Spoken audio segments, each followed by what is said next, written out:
Hello, कैसे हो आप सब। वेलकम टू रिटेल विद एकता। आज हम करेंगे जो हम कर रहे थे पहले से 12th क्लास का सेकंड यूनिट कर रहे थे हम, कस्टमर लॉयल्टी प्रोग्राम। तो वो क्या होते हैं, कौन कौन से प्रोग्राम होते हैं और उसके क्या बेनिफिट्स होते हैं रिटेलर को, कस्टमर को, तो ये सब हम पहले कर चुके हैं। अगर आपने इससे पहले के वीडियोस नहीं देखे तो पहले वो देखें, उसके बाद ये आपको अच्छे से समझ में आएगा। क्योंकि जब हम एक टॉपिक करते हैं तो उसमें कॉन्टीन्यूटी होती है कि अगर आपने पिछले वीडियोस नहीं देखे तो आपको ये वीडियो समझने में थोड़ी परेशानी होगी। तो ये देखने से पहले आप पहले के वीडियोस देखिए। तो आज हम कर रहे हैं sources of information for customer loyalty program. Customer loyalty program के लिए हम कहाँ से जानकारी ले सकते हैं, तो इसका मीनिंग क्या है कि कस्टमर लॉयल्टी प्रोग्राम के लिए जानकारी के स्रोत। इसका मीनिंग क्या है, देखो बेटा, हम जब भी कस्टमर लॉयल्टी प्रोग्राम क्या है, जो हम कस्टमर को लॉयल बनाने के लिए, कस्टमर को वफ़ादार बनाने के लिए हम कोई भी प्रोग्राम चलाते हैं, कोई भी छूट देते हैं या कुछ भी नया करते हैं जिससे कि कस्टमर हमारा वफ़ादार बन जाए, तो ऐसे प्रोग्राम को बोलते हैं कस्टमर लॉयल्टी प्रोग्राम। तो जब भी हम कोई भी नया कस्टमर लॉयल्टी प्रोग्राम लेके आते हैं तो उसके लिए हमें जानकारी चाहिए होती है कि हम किस तरह का प्रोग्राम इंट्रोड्यूस करना चाहिए, कैसा प्रोग्राम लाना चाहिए जो कि कस्टमर को अच्छा लगे, जिससे कि हमारी सेल मैक्सिमम हो। कैसा प्रोग्राम होना चाहिए जिससे कि कस्टमर आकर्षित हों। तो हमारा प्रोग्राम ऐसा होना चाहिए जो कि कस्टमर को अच्छा लगे, कस्टमर के समझ में आए और कस्टमर उसकी तरफ आकर्षित हो। तो इसके लिए हमें लॉयल्टी प्रोग्राम के बारे में बहुत सी जानकारी इकट्ठी करनी होती है कि हम कैसा प्रोग्राम लाएं, किसके लिए लाएं, कब लाएं और उससे कितना बेनिफिट मिलेगा। तो इस सारी जानकारी की हमें आवश्यकता होती है। तो इसके सोर्सेज क्या है, इसके स्रोत क्या हैं, कहाँ से हम ये लॉयल्टी प्रोग्राम के बारे में जानकारी ले सकते हैं। तो इसके डिफरेंट सोर्सेज हैं। First sources analysing the customer data. अब कोई भी हमारा जो कस्टमर है हमसे ख़रीदारी करता है तो हमारे पास उसका सारा रिकॉर्ड होता है कि वो कब, क्या और कितना ख़रीदता है। कस्टमर की चॉइस के अकॉर्डिंग, कस्टमर की डिमांड के अकॉर्डिंग हम उसी के अनुसार ही नया लॉयल्टी प्रोग्राम हम डिज़ाइन कर सकते हैं। जैसे कि अगर कस्टमर हमारे पास इलेक्ट्रॉनिक आइटम ख़रीदता है, इलेक्ट्रॉनिक समझते हो ना, बिजली से संबंधित आइटम, जैसे कि कोई भी मिक्सर है, जूसर है ना, तो कोई भी चीज़ है।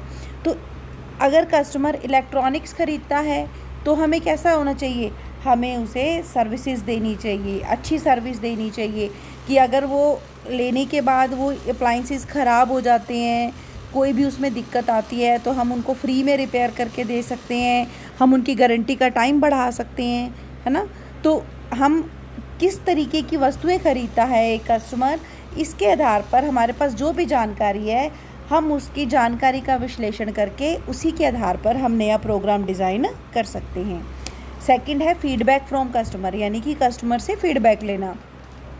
हम डायरेक्टली कस्टमर से पूछ सकते हैं, उससे फीडबैक ले सकते हैं कि उसकी क्या चॉइस है, वो किस तरीके की चीज़ों को पसंद करता है, उसको कैसी छूट चाहिए, मतलब उसको पैसे में डिस्काउंट चाहिए, उसको गारंटी चाहिए, कौन सी चीज़ उसको ज़्यादा सेटिस्फेक्शन देगी। हम कस्टमर से फ़ीडबैक लेके अपना लॉयल्टी प्रोग्राम उसी के हिसाब से डिज़ाइन कर सकते हैं। तो कस्टमर से हम फ़ीडबैक लेंगे कैसे, हम कस्टमर से फ़ीडबैक ले सकते हैं टेलीफ़ोन के द्वारा, ठीक है। हम उसको फ़ोन कर सकते हैं, टेलीफ़ोन के द्वारा हम कस्टमर से फ़ीडबैक ले सकते हैं।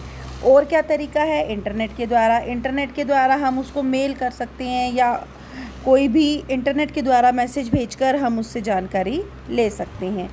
एक है क्वेश्चनेयर, हम कस्टमर से क्वेश्चनेयर भरवा सकते हैं, क्वेश्चन पूछ सकते हैं और उन्हीं क्वेश्चंस के आधार पर हम जानकारी लेके और अपना लॉयल्टी प्रोग्राम डिज़ाइन कर सकते हैं। Next third one is members suggestion. Member suggestion, हम साल में एक बार मेंबर्स की मीटिंग करते हैं।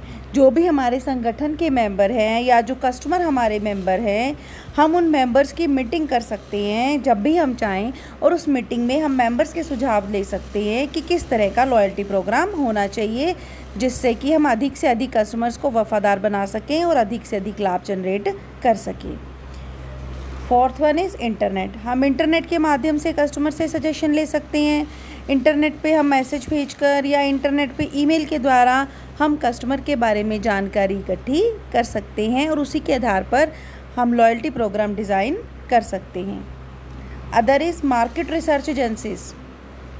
मार्केट रिसर्च एजेंसी क्या होती है? एक ऐसी एजेंसी होती है जो कि मार्केट के बारे में जानकारी इकट्ठी करती है, जिससे हम क्या कर सकते हैं, इस एजेंसी के थ्रू हम मार्केट की जानकारी ले सकते हैं कि कस्टमर किस तरीके की चीज़ों को पसंद करता है, आजकल मार्केट में क्या चल रहा है, कि हमारे जो मार्केट के अदर हमारे पर्सन्स हैं वो किस तरह के छूट प्रोग्राम दे रहे हैं, या कस्टमर के आजकल ट्रेंड में क्या है, वो कैसी चीज़ों को पसंद करता है।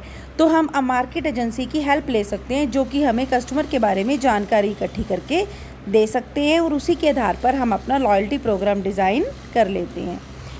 Next and last one is observation of competitors. हमारे जो प्रतियोगी हैं हम उनकी निगरानी रख सकते हैं या उनका अवलोकन कर सकते हैं। जैसे हमारे कंपटीटर हैं और जो सक्सेसफुल हैं, कामयाब हैं, हम देखते हैं कि वो कैसे कामयाब हैं, उन्होंने कौन से प्रोग्राम चलाए हैं, उन्होंने अपने कस्टमर को लॉयल कैसे बनाया है। हम उसी के आधार पर खुद का भी एक लॉयल्टी प्रोग्राम चलाते हैं। तो हम अपने कंपटीटर्स को देख के उसके हिसाब से भी उनसे जानकारी लेकर भी हम क्या कर सकते हैं, अपना लॉयल्टी प्रोग्राम जनरेट कर सकते हैं, अपना लॉयल्टी प्रोग्राम डिज़ाइन कर सकते हैं।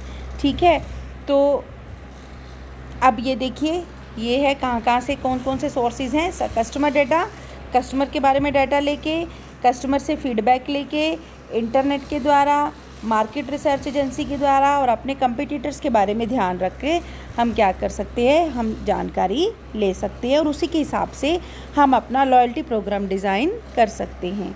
तो उम्मीद है आपको ये क्लास समझ में आई होगी। अगर कुछ डाउट है तो कमेंट सेक्शन में डालें और अगर आपको वीडियो पसंद आए तो चैनल को सब्सक्राइब करें। Thank you.